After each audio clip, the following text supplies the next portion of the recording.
Сәлеметсіздер ме, құрметті тыңдармандар.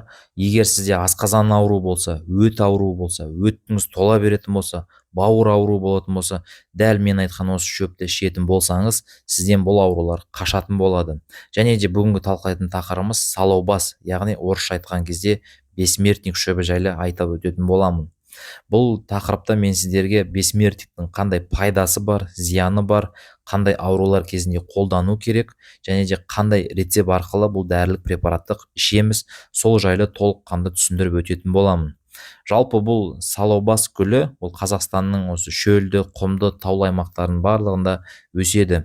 Ал егер бұл таппасаңыз бұл шөпті, онда аптекадан да табуымызға болады. Бағасы қымбат емес. Бұл салаубас көптеген жылдар бойы халықтық медицинада өзінің ерекше қасиеттеріне байланысты қолданылған өсімдік. Оның емдік қасиеттері көптеген ауруларды емдеуге көмектеседі. Сонымен қатар жалпы әл-ауқаттың жақсаруына да ықпал етеді. Салаубас өзінің емдік қасиеттерімен танымал және қоректік заттардың бай құрамына байланысты халықтың медицинада кеңінен қолданылады. Салаубастың сығындысы бауыр мен өт қабының жұмысын ынталандырады, ас қорытуды жақсартады және де ағзадағы токсиндерді кетіруге көмектеседі. Сонымен қатар салаубас спазмолитикалық және қабынуға қарсы қасиеттерге ие. Бұл оны асқазан ішек жолдарының ауруларын, өттас ауруларын және де басқа да бұзылуларды емдеуге тиімді етеді. Сонымен қатар салаубас метаболизмді жақсарту және иммунды жүйені нығайту үшін қолданылады.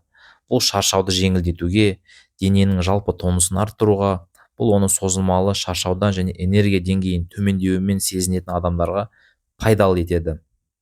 Салаубас холеритикалық және қабынуға қарсы қасиеттеріне байланысты бауыр мен өт қабының ауруларын емдеу үшін белсенді қолданылады. Бұл өт ағынын жақсартуға көмектеседі, тоқыраудың алдын алады және бауыр қабынуының ауруын алдын алады. Салаубастың инфузиялары мен қайнатпалары созылмалы холецистит, өттас ауру және де басқа да патология емдеу үшін құрал ретінде қолданамыз. Емдік қасиеттерінің арқасында салаубас ауруды азайтуға, науқас жалпы жағдайын жақсартуға, бауыр мен өт қабының қалыпты жұмыс жасауына ықпал жасайды. Бұл басқа да дәрілік препараттар сияқты өзінің фармакологиялық қасиеттері бар. Соны атап өтетін болсақ, ең бірінші өт айдайтын қабынуға қарсы әсер көрсетеді.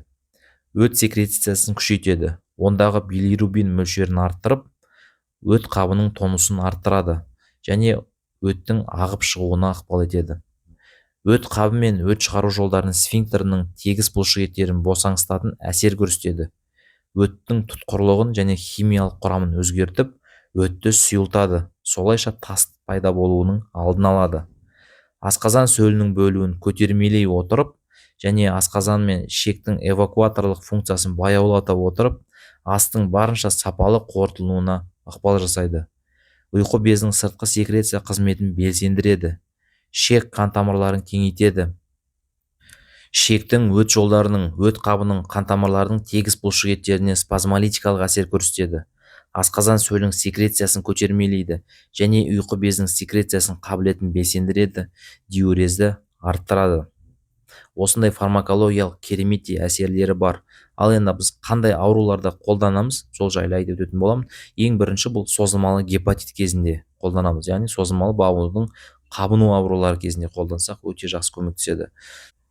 Калькулозды емес холецисттің созылмалы түрлерінде де қолданамыз. Яғни, егер өтіңізде тас болатын болса, онда қолдануға болмайды. Себебі бұл препарат өт айдағыштық қасиетке ие. Өт айдаудың салдарынан сіздегі тастарыңыз орнынан қозғалып кетіп, өттің жолдарына түсіп, приступ шақыруы мүмкін. Сол себепті қажет болмайды бұл кезде. Холангит кезінде, яғни өт жолдарының воспалениясы кезінде, өт шығару жолдарының дискинезиясында өттің құрамы өзгеріп, қоюланып, тас пайда болу қаупі туындаған кезде бұл препаратты қолданатын болсақ, өте керемет нәтиже көруге болады.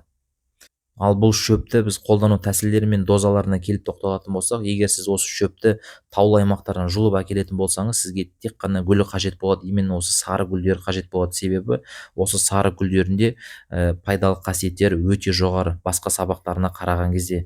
Ал егер сіз аптекадан алатын болсаңыз, онда арнайы дайын препарат түрінде сатылады ол. Ол үшін біз 2 ас қасықты аламыз. 2 ас қасық препаратты алып үстіне 200 мл ыстық қайнаған суды құямыз. Солай 30 минут бойы жиі араластырып бөлме температурасында ұстаймыз. Сосын аздап салқындатамыз. Салқындатып алғаннан кейін осы жылы күйінде 2-ден 1, 3-тен 1 бөлігін стаканның күніне 2-3 рет тамақтар алдында 15-20 минут бұрын ішке қабылдаймыз. Және де дайындалған қайнатпаны салқын жерде 2 тәуліктен асырмау қажет. Асырып кеткен жағдайларда оның құрамы өзгеріп, дәрілік эффектісі әлсіз болып қалуы әбден мүмкін. Енді қолдануға болмайтын жағдайларына келетін болсақ, егер сіз осы дәрілік препаратқа, осы шөпке сезімталдық жоғары болса, аллергиялық процестер болатын болса, және де асқазаныңызда острый процесс болатын болса, өтіңізде үлкен тастар болатын болса, қан қысымыңыз жоғары болатын болса, және де жасыңыз 12-ге дейін болатын болса, жүктілік және де бала емізу кезінде қолдануға мүлдем болмайды. Егер сізде осы мен айтып өткен қолдануға болмайтын жағдайлардың біреуі анықталатын болса, бұл өсімдіктен жасалған шөпті ішуімізге болмайды. Себебі сіздің ағзаңызға, бауырыңызға, асқазаныңызға және де басқа да общий организмге теріс әсер беруі әбден мүмкін. Сол себепті тек қана дәрігердің тағайындауымен дәрілік препараттарды ішуіміз жөн. Ал құрметті тыңдармандар, егер видео ұнаған болса, лайк басып, комментарий жазып, достарыңызбен бөлісіп отырыңыздар. Бұл арнаның дамуы үшін өте маңызды.